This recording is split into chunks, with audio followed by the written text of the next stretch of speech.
Monster Under the Shed.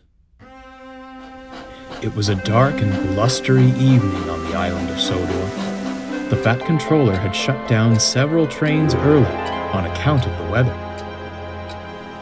Some of the engines were waiting for the signal to let them back to their sheds. "We're all going to be here for a while," said Emily. "Maybe one of us should tell a story to pass the time." The other engines looked pleased with Emily's idea. "Well, I've got the perfect story to keep us occupied," chuckled James. "A long time ago, on a lonely old branch line, there once lived a brave little tank engine who was always eager to help." "Excuse me, Albert," said the station master one night. "I'm afraid they need a backing engine at the next station. Would you possibly be able to give them some help?" "Of course, sir," replied Albert. "I'm glad to help." And so, the brave little engine set out into the dark, foggy night. But before the little engine could even reach the station, the fog grew so thick that he couldn't even see the rails in front of him. "Father," he said, "I'm going to have to wait until some of this clears up." And so, he settled into an old shed for the night. But it didn't clear up. The fog stayed so long that after a while, the little engine fell asleep. But later that night, the little engine woke up to a very strange sound coming from below the shed. He opened his eyes and saw long fingers reaching for him through the floorboards. "Oh, help!" cried Albert, and he raced out of the shed with the horrible engine-eating monster chasing him through the fog. Then what happened?" asked Percy nervously. "That's where the story ends," said James. "No one ever heard from that little tank engine ever again." "That's not what happened to Albert," grumbled Edward. "He went to work on a heritage line years ago." But what about the monster?" Percy whispered. "Don't be silly, Percy," reassured Emily. "It's only a story after all." The signals finally showed that the line was clear, and the engines set off for a good night's rest at the sheds. "What if the story was true?" wondered Percy.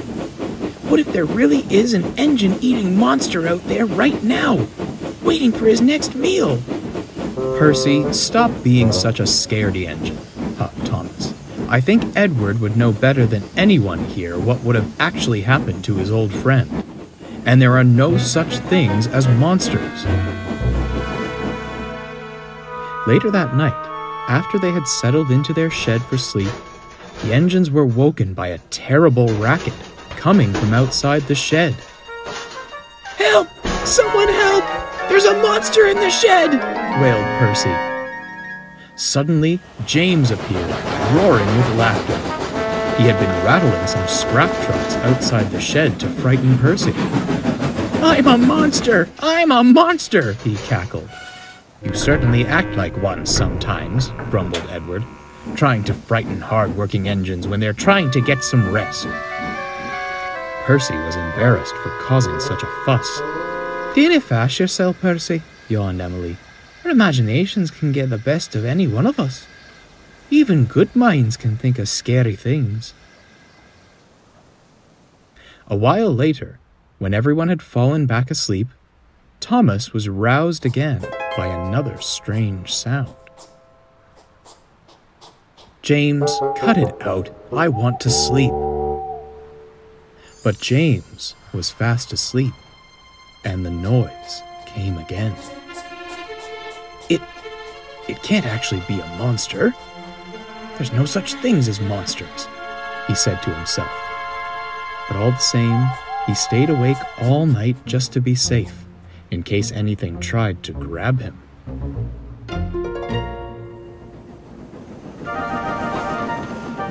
Thomas was exhausted the next morning when he went to the yards to get his goods train. "Morning, Percy," he said sleepily. "You didn't hear anything else making a noise in the shed last night, did you?" "Not after James did his silly little prank," replied Percy. "Had a lovely dream about a seaside trip, though." Now Thomas felt silly himself for staying awake all night.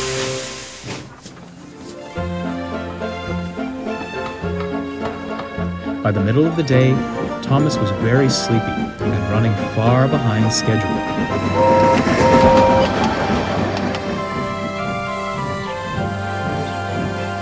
At a station, Emily pulled up to him. "Oh, you look like you're on a train clear across to London and back. You should probably ask the station master for a transfer so you can go and have a rest." No, I'm fine. Honestly," he lied, trying to hide a yawn. "The trains have been a little heavy today, is all. I'll make it through just fine. The rest does sound very nice." Just then, James sped past with his passenger train. "What's the matter, Thomas?" he laughed. "Monsters keeping you up at night?" And he sped away down the track, laughing loudly.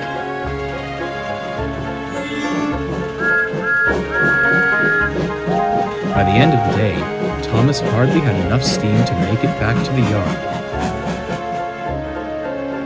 The other engines were telling stories again, but Thomas headed straight for the shed. Later that night, Thomas woke up with a fright.